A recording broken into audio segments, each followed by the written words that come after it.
Hi students, welcome back to my channel. Today we will discuss the equilibrium in classical theory of income, output and employment. In the previous video, we have discussed about the thoughts of classical economists. So in this video, we will discuss its equilibrium. So according to classical economists, classical theory is known as the theory of full employment. Classical believes that full employment is the normal feature of every economy. They consider unemployment as the abnormal feature. It shows that the equilibrium is associated with full employment. So classical theory has described the equilibrium in three markets. So we will discuss the equilibrium in all the three markets. First market is labor market. Second is goods market. Third market is money market. So we will discuss the equilibrium in all the three markets. So firstly we will discuss the equilibrium in the labor market. In labor market, equilibrium is determined through three factors. These three factors are: first is production function, second is demand for labor, and third factor in the labor market is supply of labor. So it means in the labor market, the equilibrium is determined through all these three factors. First is production function, second is demand for labor, and third is supply of labor. Now we will discuss all these three factors before arriving at the equilibrium. So now moving towards these three factors in the labor market. So the first factor here is production function. According to classical economists, production function determine the level of income, output and employment. So according to them, production function expresses the relationship between inputs and outputs. So according to them, production function expresses the relationship between inputs and outputs. So it is expressed through an equation, that is Q is the function of N, K, L and T. Here Q refers to the output, N refers to number of laborers employed,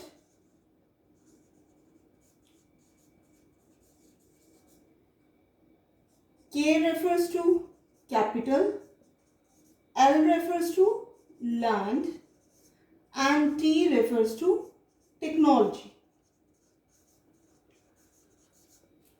So now discussing this equation, output is the function of all these four factors. We all know that output is possible with the help of laborers, capital, land and technology. According to the classical economist, in the short run, capital, land and technology, these factors are constant in the short run. So it means the output is dependent upon this factor, that is N. Means output is the function of N. So according to classical economists, Q is the function of N. Means output is dependent upon the laborers employed, or we can say the production is the function of level of employment in the economy. Now we will discuss this production function with the help of a diagram. On OX axis, employment is shown and on OY axis output is shown. Now this OL is the output curve. What it shows? This is the output curve. This shows the relationship between employment and output. Let us suppose the employment level is this, that is ON. Then the output determined is this, OQ. Right? Now let us suppose the level of employment increases. Let us suppose the level of employment increases to ON1. Then also the level of output increases to Q1. But see here, the level of employment increases more than the level of output. It means the level of output increases at a lesser rate than the level of employment.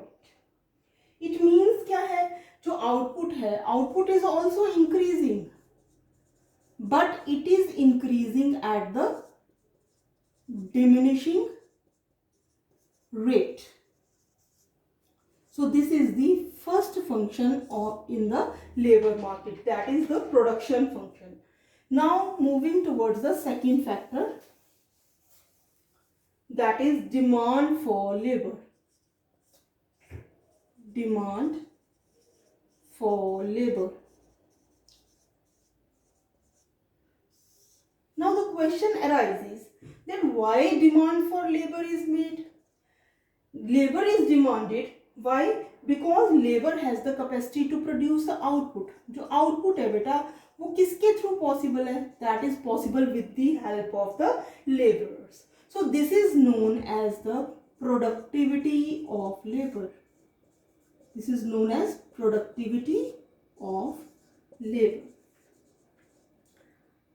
And what is the aim of every producer? Aim of every producer is to earn maximum profit. Maximum profit. Now the question is that how much extent of labor is demanded. So classical assumes that the producer will demand the laborers up to the point where the wages are equal to marginal revenue productivity. Or we can say wages are equal to, as we all know that marginal revenue productivity is equals to marginal physical productivity multiplied by prices. From this we can also calculate the value of marginal physical productivity. W upon P is equals to MPP. So it means the producer will demand the laborers to the extent where the wages are equal to the marginal revenue productivity. Now we will discuss the demand for labor with the help of a diagram. Classical economist assumes that as a producer employs more and more units of the laborers, the marginal productivity goes on diminishing. जैसे जैसे वो ज़्यादा units जो हैं labourers के employ करते जाते हैं तो लेबर के यूनिट्स जो हैं वो इंक्रीज होते जाएंगे और जो उसकी मार्जिनल प्रोडक्टिविटी है वो क्या हो जाएगी, डिक्लाइन. इट मीन्स क्या हुआ, तो यहाँ पर जो कर्व होगा मार्जिनल फिजिकल प्रोडक्टिविटी का या डिमांड फॉर लेबर का वो क्या होगा, that is sloping downward. So we will draw a diagram. On OX axis we will take the units of laborers and on OY axis we will take the real wages. Real wages is equal to W upon P, or we can say it is equals to MPP. It means on OY axis we are taking real wages also and marginal physical productivity also. So as we all know that we have already discussed that this curve is sloping downwards. This is marginal physical productivity of labor curve. ये downward sloping क्यों है? Because here the law of diminishing marginal physical productivity operates. It means there is an inverse relationship, or we can say there is an opposite relationship between demand and wages. Now see how. Let us suppose in an economy this much units of labor are employed.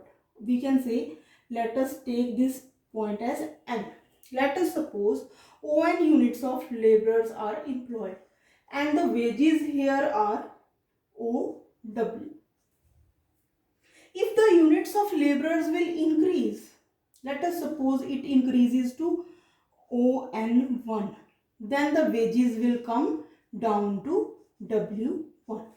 So what it shows? It shows that there is a opposite or inverse relationship between demand and wages. Now moving to the third point in the labor market.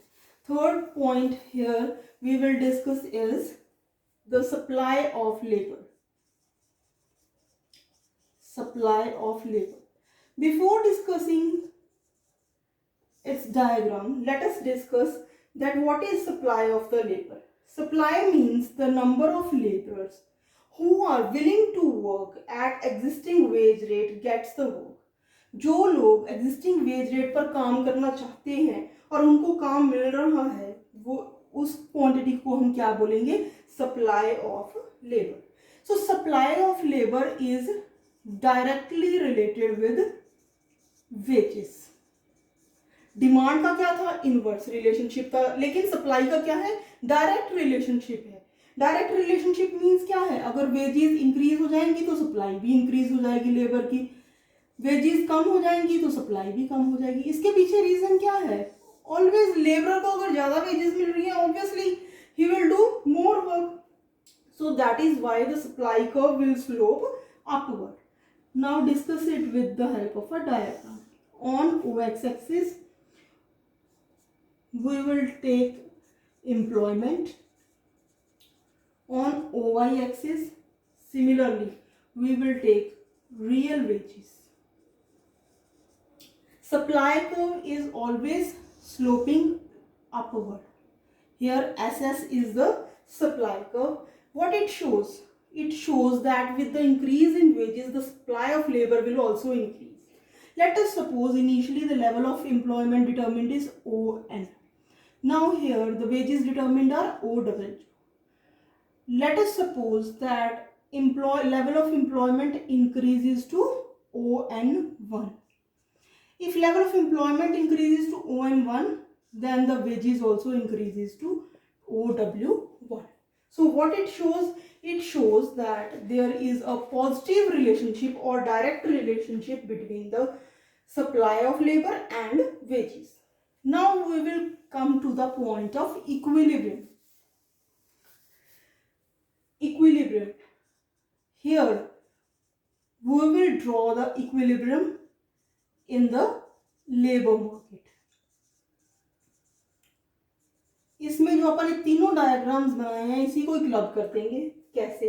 Let us see. The diagram is divided into two parts. In the upper part, on OX axis, we will take employment. On OY axis, we will take real wages. We all know that demand curve is sloping downwards. So this is the demand curve for laborers. And supply curve we have already discussed, it is sloping upward. So this is the supply curve of labor. Now the question is, what is the equilibrium point? Equilibrium is at the point where demand is equal to the supply of the labor. Now here the equilibrium point is this E point. Why? Because here the demand cuts the supply of labor. It means at this point the demand is equals to the supply. So at this point ON level of employment is determined and OW wages are determined here. We can write it as the level of full employment. What is the meaning of this point? This point means at this point all those workers who are willing to work at the existing wage rate gets the work. It means at this point there is an absence of involuntary unemployment. Equilibrium point is a point of absence of involuntary unemployment. Now coming to the second part. In the downward diagram on OX axis we will similarly take employment, but on OY axis we will take output. Now we will draw the output curve here. This OL is the output curve. That is the same diagram which we have drawn in the production function. So now here what is the aggregate output? Aggregate output according to the full employment here is, draw a straight line downwards. Aggregate output determined is OQ, where ON level of persons are employed. So it means it totally shows the equilibrium in the labor market. Now we will discuss the situation of disequilibrium in the labor market. Classicals, what classicals will say? Classicals have said that if there is a disequilibrium in the market, it is for a shorter period. वो temporary होता है बेटा. हम जो market forces हैं wages, interest और prices, वो इस तरह से मूव करती हैं. सेल्फ ऑटोमेटिक मैकेनिज्म होता है जिससे जो डिसइक्विलिब्रियम है वो रिमूव हो जाता है और अगेन कौन सी सिचुएशन आ जाती है? इक्विलिब्रियम सिचुएशन आ जाती है. अब जो लेबर मार्केट है, आप बात यहाँ कर रहे हैं लेबर मार्केट की. लेबर मार्केट का जो डिसइक्विलिब्रियम है वो कैसे सॉल्व होगा? अगर लेबर मार्केट में डिसइक्विलिब्रियम की सिचुएशन है, इट मीन्स क्या है? वहाँ क्या है? अनएम्प्लॉयमेंट है. अगर अनएम्प्लॉयमेंट है तो इट मीन्स क्या है? सप्लाई क्या होगी? ज़्यादा और डिमांड क्या होगी? कम. लेबरर्स की सप्लाई ज़्यादा है, डिमांड क्या है? कम. जब सप्लाई ज़्यादा है, डिमांड कम है, तो ऑटोमेटिकली इम्पैक्ट क्या आएगा? वेजेस क्या हो जाएंगी? कम. जब वेजेस कम हो जाएंगी, वेजेस के कम होने से अगेन डिमांड क्या हो जाएगी? इंक्रीज. वाई? अभी मैंने बताया है जो डिमांड और वेजेस में क्या होता है? अपोजिट रिलेशनशिप होता है. जब डिमांड अगेन इंक्रीज हो जाएगी तो फिर क्या है? अनएम्प्लॉयमेंट रिमूव हो जाएगी और फिर से हम कौन से पॉइंट पर आ जाएंगे? Equilibrium point. Now this point is discussed with the help of a diagram. ये डिसइक्विलिब्रियम का पॉइंट भी मैं तुम्हें एक डायग्राम के थ्रू करवा रही हूँ. So on OX axis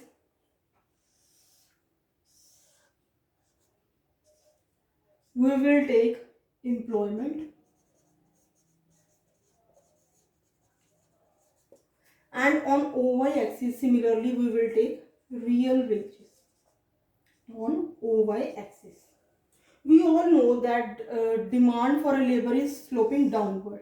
Here DD is the demand curve, supply curve is sloping upward, SS is the supply curve, and this is the equilibrium point. Here ON workers are employed and OW wages are determined.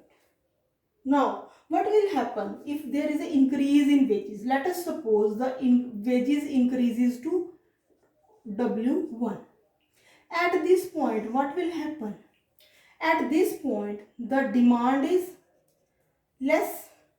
Demand is this much and supply is this much. Let us take this point as A and B. So from this we will conclude that with the rise in wages demand will come down. As we all know, there is a inverse relationship between demand and wages. How much demand will come down? Demand will come down to O And with the rise in wages, the supply of labor, it will increase. It will increase to OB, that is up to this point. Now what will happen?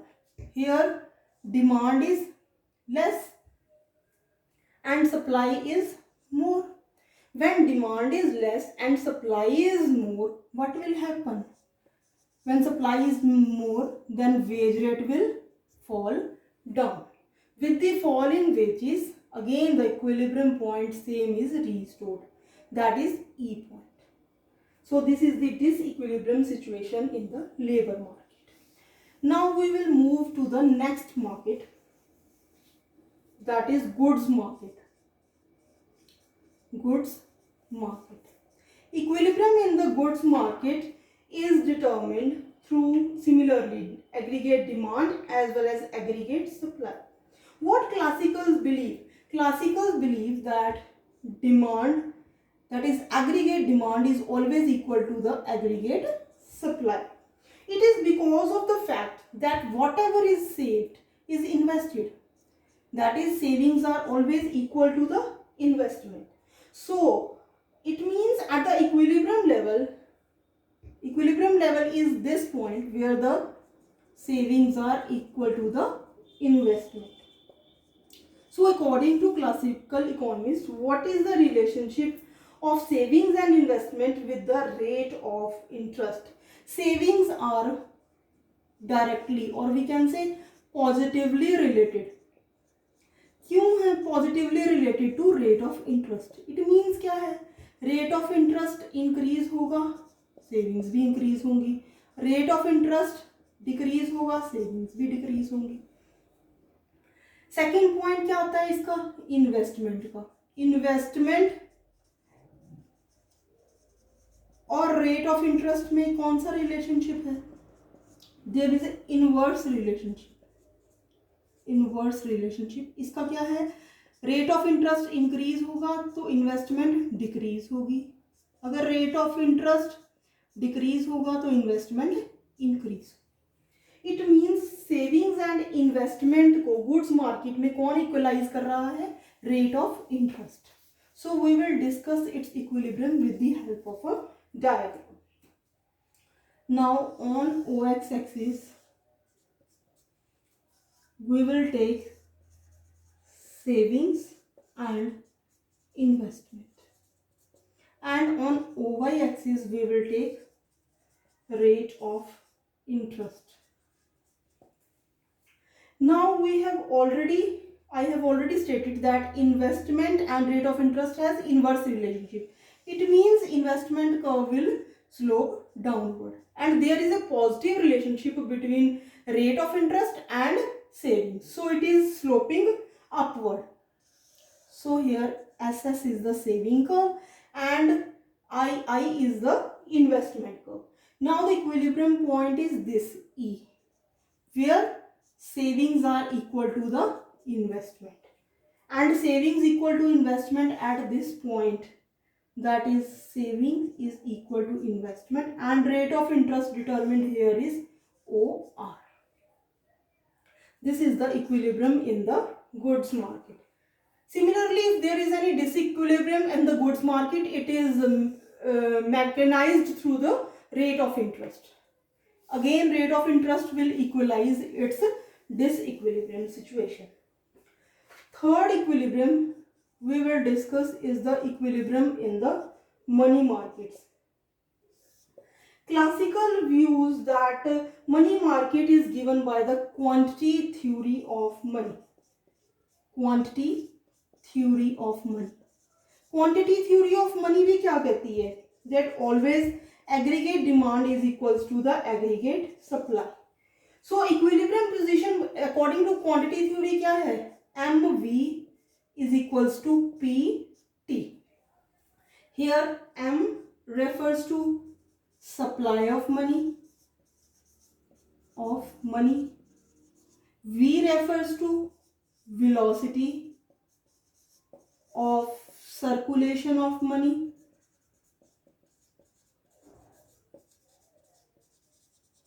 P refers to price level and T refers to trade transactions.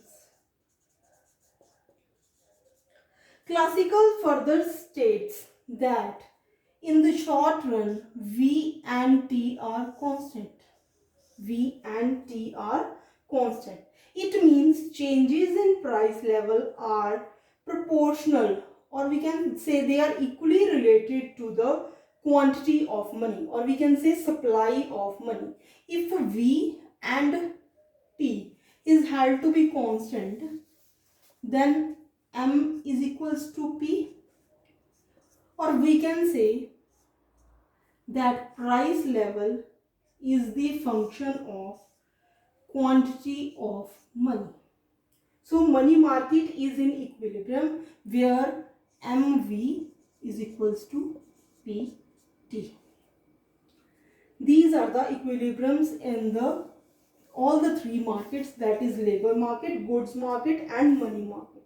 According to classical economists, the fourth pillar in the classical economist is Say's law